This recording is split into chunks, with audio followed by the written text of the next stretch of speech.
गौरव भाटिया जी, ये कब तक मतलब बीजेपी और सरकार अपनी तरफ से ऑफेंसिव हर दिन राहुल गांधी के विदेश में दिए हुए बयानों पर ही आगे ले जा रही है? क्या अब यही तय करेगा कि इस देश में संसद चलेगी या नहीं चलेगी, इस देश का एजेंडा आगे बढ़ेगा नहीं बढ़ेगा? मामला वहीं रुक गया है। विदेश में राहुल गांधी ने क्या कहा, यह देश के लिए इतना बड़ा हो गया है।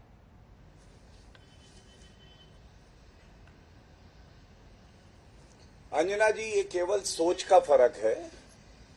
अगर आप राहुल गांधी से पूछेंगी, कांग्रेस पार्टी से, उनके प्रवक्ताओं से, तो वो कहेंगे कि ये मुद्दा ही नहीं है। क्या हो गया अगर राहुल गांधी ने विदेशी धरती पर जाकर कह दिया कि भारत में लोकतंत्र बचा ही नहीं? क्या हो गया अगर राहुल गांधी ने विदेशी धरती पे कहा कि मीडिया, जिसमें आज तक और आप भी आती हैं, अब भारत में बचा ही नहीं है? कोई गलती नहीं है राहुल गांधी की अगर वो कहते हैं देश में न्यायपालिका बची ही नहीं है। लेकिन अगर आप जनता से पूछेंगे तो एक ही आवाज निकलेगी हर दिल से कि भारत का अगर अपमान करोगे तो नेस्त नाबूद कर देंगे।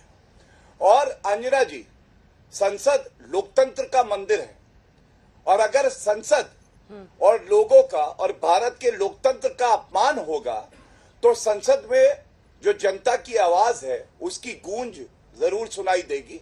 और ये रॉकेट लॉन्च हो या ना हो, हमें इससे कोई फर्क नहीं पड़ता है, लेकिन एक मिसगाइडेड रॉकेट को भारत का नुकसान हम नहीं करने देंगे, ये बिल्कुल स्पष्ट कर दूं। मेरा पहला सवाल है, यहां कांग्रेस की प्रवक्ता बैठी हैं, मैं उनको सुन रहा था, क्या वो बता सकती है कि राहुल गांधी ने कौन से वक्तव्य को देखकर ये बोला कि नरेंद्र मोदी जी कहते हैं कि सिख और मुस्लिम द्वितीय श्रेणी के नागरिक हैं भारत में? पहला। दूसरा, वो किस आधार पे कहते हैं कि यहां लोकतंत्र नहीं है जब यहां चुनाव होते हैं और छत्तीसगढ़ में, हिमाचल में अभी और राजस्थान में तो कांग्रेस सत्ता में है, तो आप क्यों कहते हैं लोकतंत्र नहीं है? तीसरा, मीडिया खत्म हो गया है। हाँ, मीडिया कब दबाव में आ रहा था?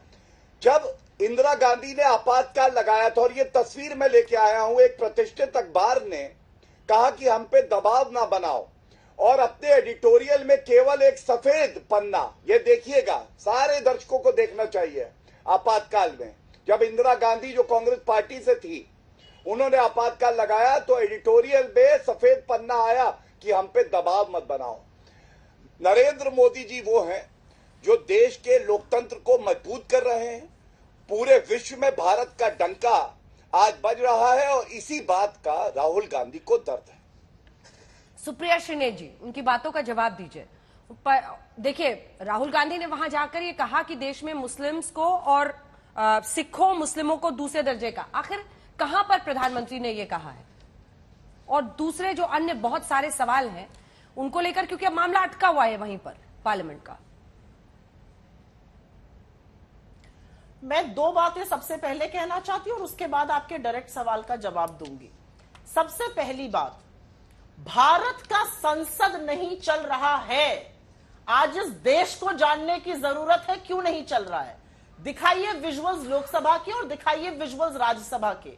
लोकतंत्र में पहली बार सत्ता पक्ष नेता सदन खड़े होकर नारेबाजी कर रहे हैं, वेल में आ रहे हैं, सदन की कार्यवाही को अवरोधित कर रहे हैं, सदन की कार्यवाही में रोड़ा डाल रहे हैं, सदन की कार्यवाही को स्थगित कर रहे हैं। यह भारत के लोकतंत्र में पहली बार हुआ है। ट्रेजरी बेंचेस नारेबाजी करके सदन को स्थगित कर रही हैं। यह अजीब नजारा है, और यह नजारा सिर्फ एक कारण से है, अडानी का ना बोलना पड़े, उस बात का जवाब न देना पड़े जिस इंडियन एक्सप्रेस को दिखा रहे हैं। उस इंडियन एक्सप्रेस ने एक ब्रेकिंग न्यूज आज सुबह करी है, और उसमें लिखा है कि इलारा कैपिटल का एक संदिग्ध अडानी ग्रुप के फर्म में हिस्सेदारी है, उनको तमाम और रक्षा के कॉन्ट्रैक्ट मिले, और यह अपने आप में एक बहुत बड़ी गंभीर चिंता का विषय है। उसके बारे में कोई जवाब न रक्षा मंत्रालय से आया न सरकार से आया, लेकिन सदन स्थगित हो यह काम सत्ता पक्ष कर रहा है।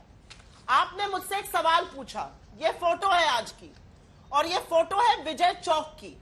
विजय चौक पार्लियामेंट के बाहर की जगह है। यहां से करीब 200 सांसद मार्च करने वाले थे। जरा भैया इसको जूम इन करिएगा, बैठे हैं आप। यहां से मार्च इन करने वाले थे सांसद, ईडी ऑफिस जा रहे थे, एनफोर्समेंट डायरेक्टरेट के ऑफिस, वही ईडी जो अब भाजपा का फ्रंटल बन चुका है और 95% केसेस ऑपोजिशन के खिलाफ करता है। ये 200 सांसद यहां पर, और इन 200 सांसद को रोकने के लिए मोदी जी ने अपनी पूरी मशीन, 2000 पुलिसकर्मी, 2000 सुरक्षाकर्मी, 2000 पैरामिलिट्री फोर्सेस सांसदों को रोकने के लिए खड़ा कर दिए गए। ये इस देश के लोकतंत्र का हाल है। ये कार्यकर्ता नहीं है, ये चुने हुए सांसद हैं जो वहां जाकर प्रदर्शन करना चाहते थे। ये असलियत है। अब मैं आपके सवाल का जवाब दे देती हूं। हो गया भैया, आप जूम आउट कर सकते हैं। मैं आपके सवाल का जवाब दे देती हूं। स्मृति ईरानी जी को, और मैंने ये कहा भी, उनकी वेदना मैं समझ सकती हूं। स्मृति ईरानी जी का एक ही लक्ष्य है, राहुल गांधी जी को ट्रोल करना। वो ट्रोल मंत्रालय की बड़ी सम्मानित मंत्री हैं। उनके पैरों के तले से जमीन खिसकने लगी क्योंकि इनके जैसे लोग और बाकी अनुराग ठाकुर जैसे लोग बाजी मारने लगे। अब उनको लगा ये मंत्रालय ना चला जाए, ट्रोल मंत्रालय, तो आज खुद ही मैदान में कूद पड़ी मोर्चा लेने के लिए। लेकिन असलियत यह है कि जो भाजपा कर रही है आज की तारीख में, 28 फरवरी का कैम्ब्रिज का वक्तव्य और 15 मार्च को इस देश में हम उस पर आज भी डिस्कशन कर रहे हैं और सत्ता पक्ष के कारण डिस्कशन कर रहे हैं, वो ये दिखाता है कि भाजपा कितनी बुरी तरह से बौखलाई और घबराई हुई है।